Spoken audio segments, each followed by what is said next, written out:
Back here with Cris Canty, we are going viral. Tom Brady and Jared Goff carried their teams to the Super Bowl yesterday, but Baker Mayfield spent championship weekend morning honing a different craft, baking with Cooper Manning. Take a look. Hold this egg. Remember, everything the Manning brothers touch turns to gold. Maybe the other brothers. Look, if you're not a fan of Kitchens, it's okay. No, I love Kitchens. Yeah, Kitchens are great. They're better than Jackson's. Anything's better than you. Oh, you. Ooh, smell that. What's it smell like? Fake vanilla. Smells like 7 and 8 and 1 to me. Grab the nuts. NFL doesn't really like. No, the nuts. Oh, sorry, I have a history of that. I just want to congratulate you on a great rookie year. I mean, finishing second in Rookie of the Year honors is impressive. What do you mean, second? They haven't announced it yet. Well, I mean, I just assume you're going to lose to Lamar Jackson again. Do you remember your first loss? It was in Oakland. It was right here, my friend. Tell me about this tiger. It's actually a Bengal coop. I own it. Really? Only 2 times a year, though. Canty, is Baker ever going to get over this blood feud with Hugh Jackson? I don't know. He keeps bringing it up, man. But Cooper Manning is absolutely right. His first loss was doing that shoot with the Bengal tiger, with the under. I don't know what he had going on, but that would be one of the things. If I was in that locker room, I'll never let Baker Mayfield forget about that. Man, Baker's having some fun. He's having some fun, man. Somebody needs to get to the real story of the Baker-Hugh feud. Because it's more than just, I didn't think I was coached right. There's something else there. I mean, every chance he gets. It's a lot of shade coming from Baker. But he steps into it. He fully leans into it. He doesn't back away. I wanted to see him bring out a police officer and have him run again. That's what I wanted to see. When they impress me, Lamar Jackson. Lamar Jackson ain't running from the police. Back to the NFC Championship game. Third-year stud Jared Goff and the Rams taking on Drew Brees and the Saints. Tied less than 2 minutes to go. Brees can't hit Tommy Lee Lewis. However, it looks like Nikhil Roby-Coleman clearly gets their first pass interference. Helmet to helmet, nothing.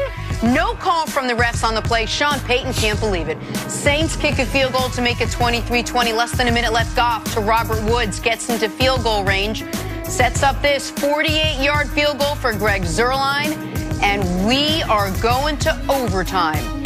Saints would get the ball first, but on the third play, Brees gets picked off by John Johnson, and that is the most emotional I think I've ever seen Jared Goff. It would come down to a 57-yarder from Greg Zuerlein, who nails it. Rams punch their ticket to the Super Bowl. After the game, all the Saints talk centered around the no call, and as you'd imagine, Sean Payton was not happy. Just getting off the phone with the league office, they blew the call, and man, there were a lot of opportunities though, but that call puts it 1st and 10.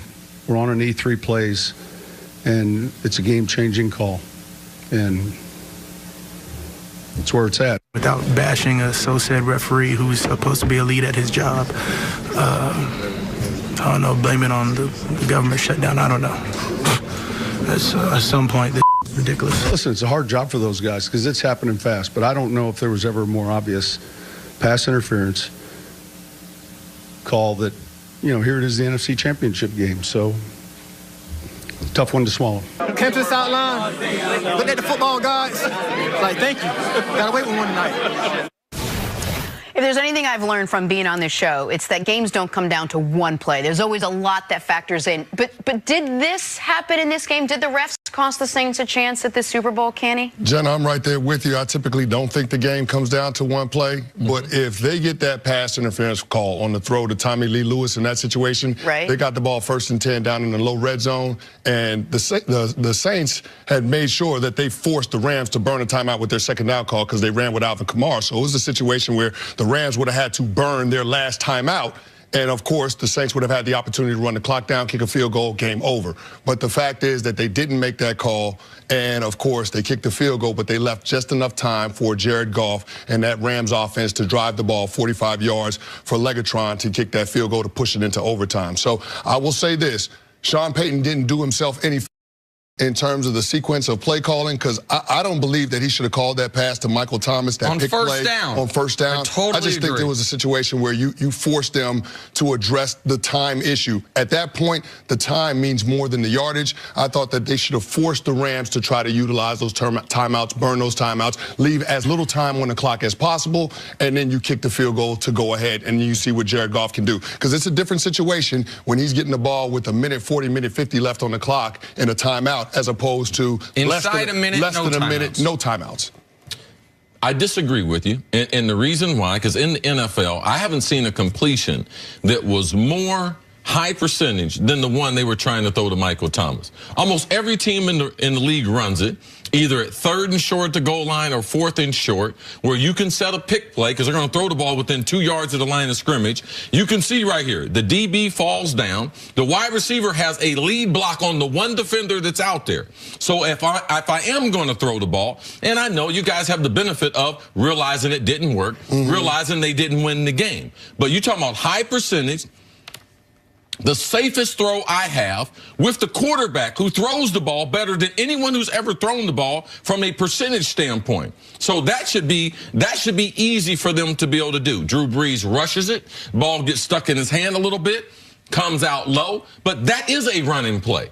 That part right there, that's why I have to disagree with you. And watching the NFL, I watch almost every team run that same play. And with Michael Thomas and Drew Brees, with that perfect coverage, I'm expecting to get a completion, which is just like running the football. And listen, if the ref makes the right call, all of it's moot, right? If the ref makes the right call, they are taking knees until 10 seconds, kicking a field goal, and barring a Will Lutz disaster, they're going to the Super Bowl. I understand that.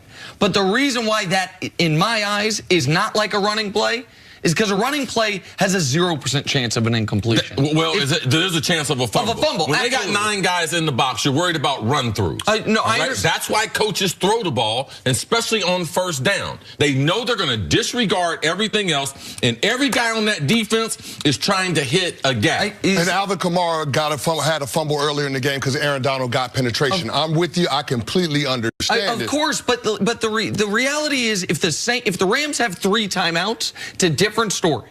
Because if the Rams have 3 timeouts, if you run it 3 times, they're still getting the ball with a minute 30 plus. Yes. When they only have 2, and you are guaranteed that if you don't fumble the football, they are getting the ball back with less than a minute left, having to drive into field goal range, I thought it was insanity to throw the ball on first down. This is the thing I don't understand about you. You like when people do things very, very different. And I've been in games like this. That handoff, that center exchange is the reason why I put the quarterback in the shotgun. Because I know they can try to jam him to try to get the football. There's 2 ways. Either get it back through the center